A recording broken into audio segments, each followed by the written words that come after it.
जहां हर इंसान को मिले सम्मान, वहीं से शुरू होती है असली शांति की पहचान। यही भावना हमें जोड़ती है और यही है मानवता का सार।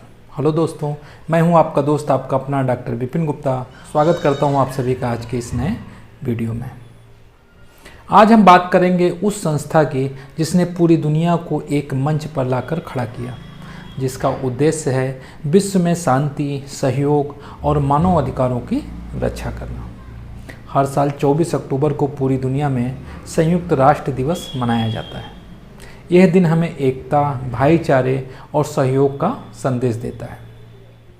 साल था 1945। दुनिया द्वितीय विश्व की भयावहता झेल चुकी थी। लाखों लोग मारे गए, करोड़ों बेघर हो गए, मानवता करा उठी थी। तब विश्व के 50 देशों ने मिलकर एक निर्णय लिया कि अब युद्ध नहीं, संवाद होगा। तब बना संयुक्त राष्ट्र संघ और 24 अक्टूबर 1945 को ये आधिकारिक रूप से स्थापित हुआ। इसका मुख्यालय अमेरिका के न्यूयॉर्क शहर में है। आज इसके 190 से अधिक सदस्य देश हैं जो मिलकर वैश्विक समस्याओं का समाधान ढूंढते हैं। अगर हम इसके उद्देश्यों और सिद्धांतों की बात करें तो इसके जो 4 मुख्य उद्देश्य हैं, पहला है विश्व में शांति और सुरक्षा बनाए रखना। दूसरा उद्देश्य है राष्ट्रों के बीच में मित्रता और सद्भाव बढ़ाना। तीसरा उद्देश्य है अंतर्राष्ट्रीय सहयोग को प्रोत्साहित करना। और चौथा उद्देश्य है मानव अधिकारों और मौलिक स्वतंत्रताओं की रक्षा करना। संयुक्त राष्ट्र ये संदेश देता है कि अगर हम एक दूसरे से लड़ने के बजाय साथ चलें तो हर समस्या का समाधान संभव है। अगर हम बात करें संयुक्त राष्ट्र के प्रमुख अंगों की, तो संयुक्त राष्ट्र के 6 प्रमुख अंग हैं। उसमें पहला है सुरक्षा परिषद, सिक्योरिटी काउंसिल। इसका काम है विश्व शांति और सुरक्षा की जिम्मेदारी संभालना। दूसरा है सामान्य सभा, जनरल असेंबली, सभी सदस्य देशों का मंच है जहां देश की आवाज़ सुनी जाती है। तीसरा है आर्थिक एवं सामाजिक परिषद, ECOSOC, विकास, शिक्षा, स्वास्थ्य और मानवाधिकारों के क्षेत्र में ये काम करती है। चौथा है अंतर्राष्ट्रीय न्यायालय, ICJ, देशों के बीच विवादों का न्याय यहाँ पे होता है। पांचवा है सचिवालय, सेक्रेटरीट, संगठन के दैनिक प्रशासनिक कार्यों को और ये अंग जो है ये संभालती है। छठा है ट्रस्टीशिप काउंसिल, और इसका जो काम है वो है उपनिवेशों को स्वतंत्रता दिलाने में सहायता करना। संयुक्त राष्ट्र ने मानवता की रक्षा के लिए कई ऐतिहासिक कदम उठाए हैं। साल 1948 में मानवाधिकारों की सार्वभौमिक घोषणा, universal declaration of human rights को अपनाया गया। आज पूरे विश्व में मानव अधिकारों की नींव है।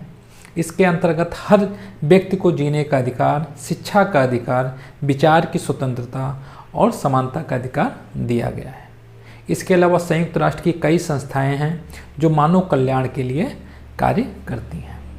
उनमें पहला है यूनिसेफ, जो बच्चों की सुरक्षा और शिक्षा के लिए कार्य करती है। दूसरा है WHO, स्वास्थ्य के क्षेत्र में मार्गदर्शन के लिए संस्था कार्य करती है।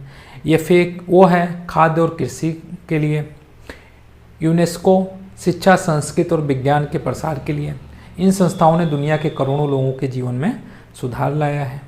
अगर हम बात करें भारत और संयुक्त राष्ट्र के बारे में, तो भारत संयुक्त राष्ट्र के संस्थापक सदस्यों में से एक है। भारत ने हमेशा शांति, मानव अधिकार और न्याय के पक्ष में आवाज़ उठाई है। हमारे देश ने संयुक्त राष्ट्र शांति मिशनों, UN पीस कीपिंग मिशंस में हजारों भारतीय सैनिकों को भेजा है। भारत ने हमेशा यह बताया है कि वसुधैव कुटुंबकम, विश्व एक परिवार है। आज भारत संयुक्त राष्ट्र में एक मजबूत और जिम्मेदार आवाज़ है जो विकास, समानता और मानवता के पक्ष में खड़ी है। अगर हम वर्तमान समय की चुनौतियों की बात करें, आज संयुक्त राष्ट्र के सामने अनेक चुनौतियां हैं। जलवायु परिवर्तन, गरीबी और असमानता, युद्ध और आतंकवाद, साइबर अपराध और डिजिटल असमानता। इन सब का समाधान सिर्फ एक है, विश्व सहयोग और मानवीय दृष्टिकोण। हमें याद रखना चाहिए कि संयुक्त राष्ट्र सिर्फ एक संगठन नहीं, बल्कि यह मानवता की सामूहिक सोच का प्रतीक है। संयुक्त राष्ट्र दिवस हमें यह सिखाता है कि जब हम एकजुट होते हैं तो असंभव भी संभव हो जाता है। और इस दिवस पर हम सब मिलकर ये संकल्प लें कि हम मानवता, समानता और शांति की रक्षा करेंगे।